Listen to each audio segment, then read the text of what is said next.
Buen día, jóvenes. Iniciamos la hora de la geografía, siempre dirigida por su facilitador y profesor Carlos Sánchez de Perú. Esta breve exposición es para el Colegio Mayor Sistema San Marcos, para los alumnos del segundo año de secundaria. Nos tocaría desarrollar el tema número 7, que corresponde a los ecosistemas.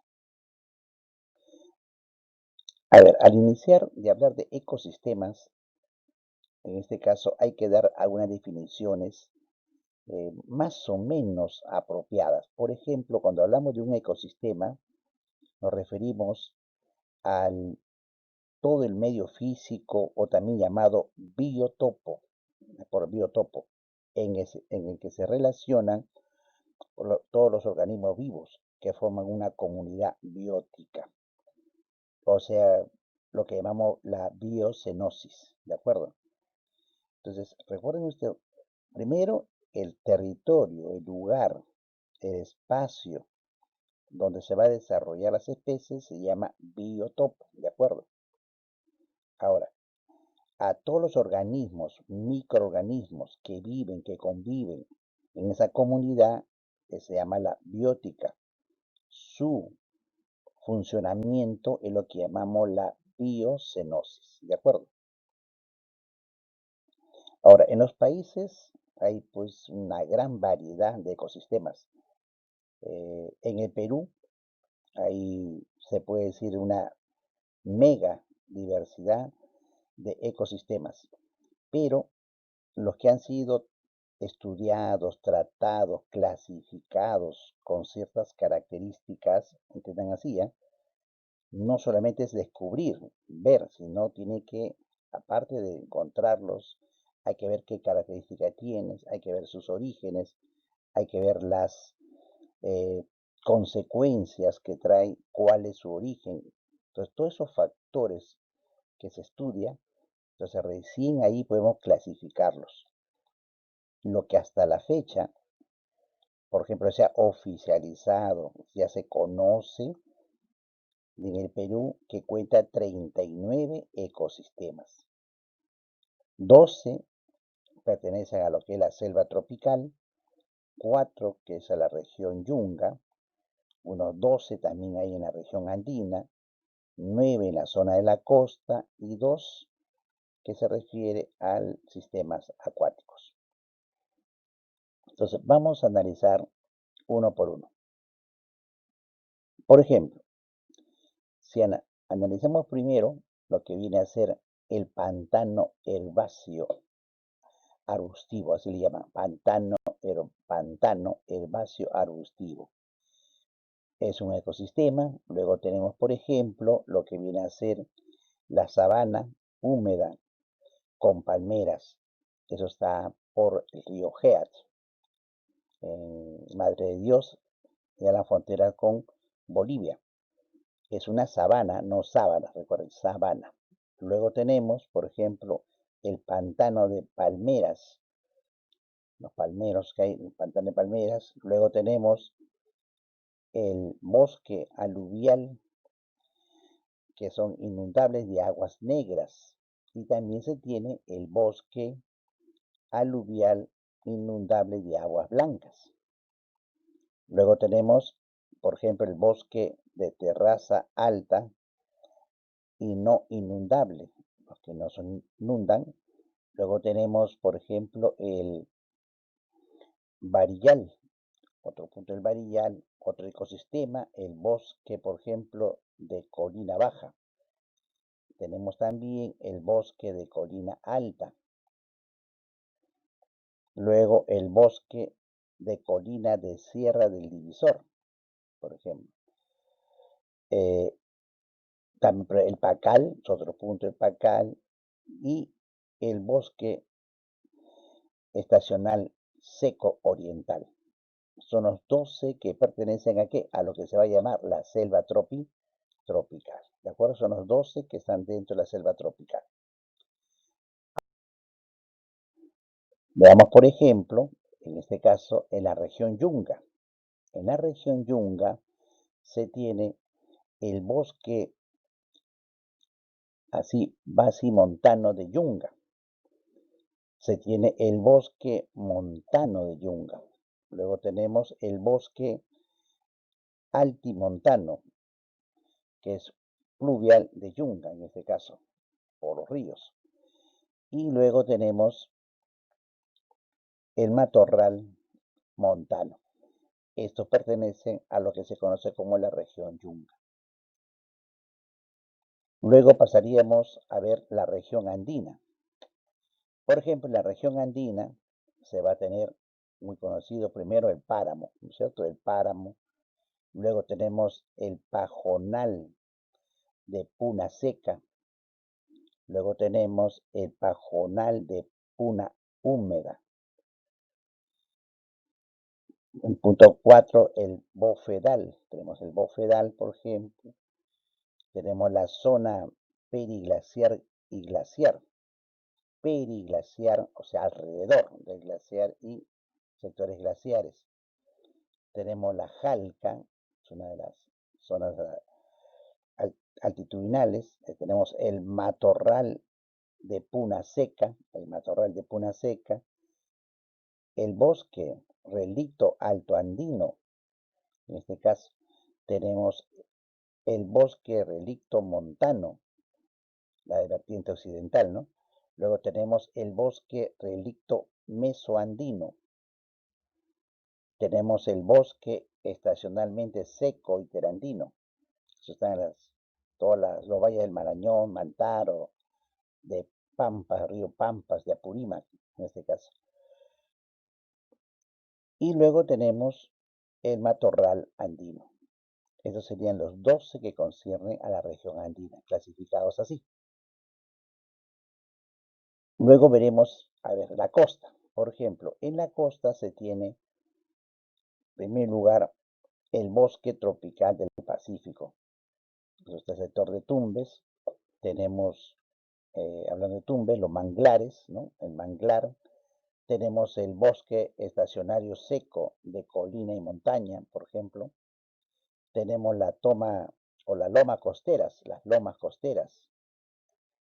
Luego tenemos el matorral sérico, por ejemplo. Tenemos el bosque estacionalmente seco de llanuras.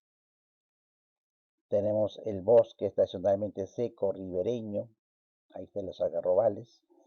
Tenemos el desierto costero, como Sechura. Tenemos humedad, en este caso humedad costera, también hay en la costa. Son los 9 de la costa, por ejemplo.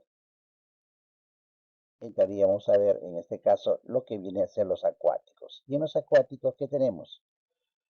Los llamados ríos, ¿no? Los ríos y los lagos y lagunas, ¿no es cierto? Lagos y lagunas. En eso consiste. Teniendo en cuenta lo fundamental de que los que les he mencionado, todos estos ya están clasificados, tienen características propias y que en algunos casos tratamos de conservar, ¿qué es lo que se quiere? Conservar. No solamente es descubrir, conservar, ver el origen, nos da un panorama de lo que ha sido nuestros orígenes y también nos da un panorama de un futuro, de cómo se puede ir desarrollando una comunidad. Para eso es que nos sirven en este caso los ecosistemas.